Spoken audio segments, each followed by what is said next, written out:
നബിയെ നമ്മളെ കാണുമെന്ന് പറയുമ്പോൾ നബി തങ്ങളുടെ പ്രഖ്യാപനം, കാണില്ല അബൂബക്കറെ, ഇന്നല്ലാഹ മഅനാ, നമ്മുടെ കൂടെ അല്ലാഹു ഉണ്ട്. ശത്രുക്കൾ താഴെ ഇറങ്ങി ഇതേ ഗുഹയുടെ മുഖത്തേക്ക് തന്നെ നോക്കി, കേറി നോക്കിയാലോ എന്നൊരു ചർച്ച. അപ്പോൾ ആ കൂട്ടത്തിൽ തന്നെ പെട്ട ശത്രു ഈ പറഞ്ഞ ആളെ മണ്ടനാക്കുന്ന വർത്താനാ പറയണത്. എന്ത് പൊട്ടത്തരാണ് പറയണത്?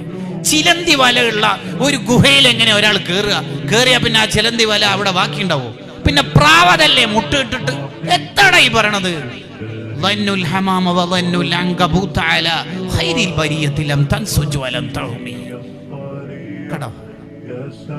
ലോകത്തെ ഏറ്റവും ശക്തി കുറഞ്ഞ വീടേതാ? കോൺക്രീറ്റ് കൊണ്ട്, ഓട് കൊണ്ട്, അല്ലെങ്കിൽ വ്യത്യസ്തങ്ങളായ കല്ലുകൊണ്ട്, മണ്ണുകൊണ്ട്, സിമെന്റ് കൊണ്ട്, ഇങ്ങനെ വ്യത്യസ്തങ്ങളായ വീടുകൾ ലോകത്തുണ്ടാവും. ഏറ്റവും ശക്തി കുറഞ്ഞ ദുർബലമായ വീടേതാ? ചിലന്തിയുടെ വീട്. എന്ന് ഊതിയാൽ പൊട്ടും. ഇന്ന അഹ്വനൽ ബുയൂതി ലബൈത്തുൽ അൻകബൂത്ത്. ഖുർആനാ പറയണത്. ഇന്ന അഹ്വനൽ ബുയൂതി ലബൈത്തുൽ അൻകബൂത്ത്. ലോകത്തെ ഏറ്റവും പെട്ടെന്ന് പൊട്ടുന്ന വീടേതാ? ചിലന്തി വല.